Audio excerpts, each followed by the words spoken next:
Bonjour, j'espère que vous allez bien. Nous sommes en guerre, a-t-il dit.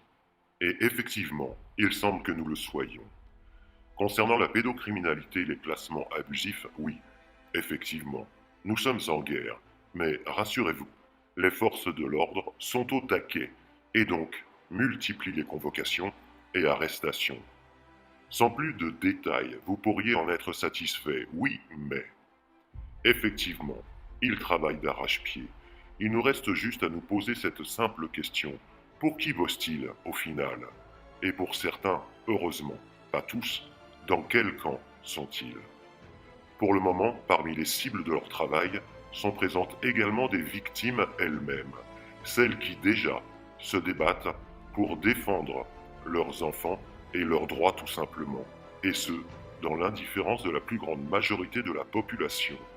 Ce qui, je ne vous le cache pas, fait que je m'interroge énormément sur la santé mentale de mes congénères. Cela ne vous interpelle-t-il pas? Je vais vous passer un extrait que vous retrouverez en intégralité si vous le souhaitez. Le lien étant dans le descriptif. Ouais, je fais cette vidéo parce que je suis activement recherchée par les gendarmes de Tence dans le 43, puisqu'ils sont passés vendredi 7 janvier 2021 carrément à mon travail.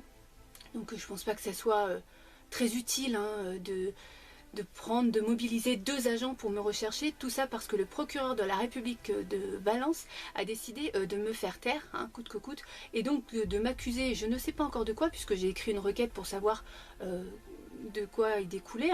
On m'a à peu près répondu sans le dire et à l'écrit, à l'oral, que ça serait par rapport à mes vidéos où je dis des noms. Je l'ai déjà expliqué, on ne peut pas m'attaquer pour outrage à magistrat puisque je dis le nom de Madame Bergogneau Sophie, juge des enfants de Valence, mais elle préside au nom du peuple français, donc le peuple français a le droit de savoir qui préside en son nom.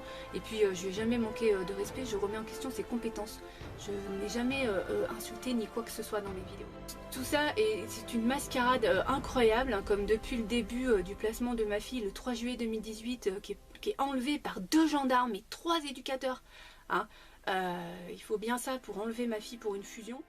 Concernant les déjà victimes, j'ai malheureusement le regret de vous annoncer que les forces de l'ordre viennent d'arrêter la maman de la petite Yuna. Cette petite fille qui vit l'enfer de la pédocriminalité, victime du silence des institutions, victime de viol, victime des valeurs du pays dans lequel elle est née, victime de certains ripoux également, qui semblent agir pour le moment encore en toute impunité. Cette maman qui n'a de cesse de se débattre afin de faire libérer sa fille Yuna et de pouvoir enfin la protéger. Elle a osé donner des noms de ceux qui laissent faire.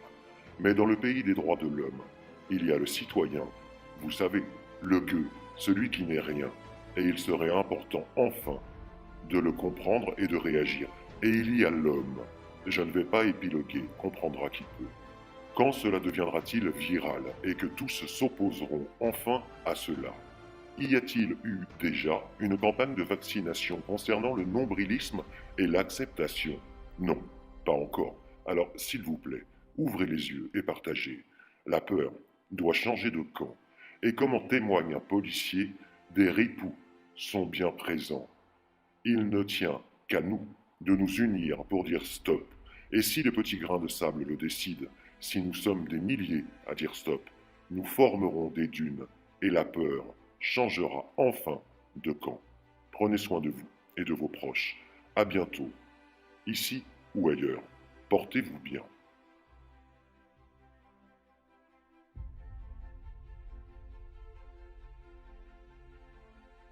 Témoin en tant que fonctionnaire de police de ce qui peut se passer déjà dans notre institution, que savoir que vous avez des policiers, des officiers qui sont ripoux ou voire même pire, et qui sont aidés par des magistrats. Voilà comment tourne notre société actuelle.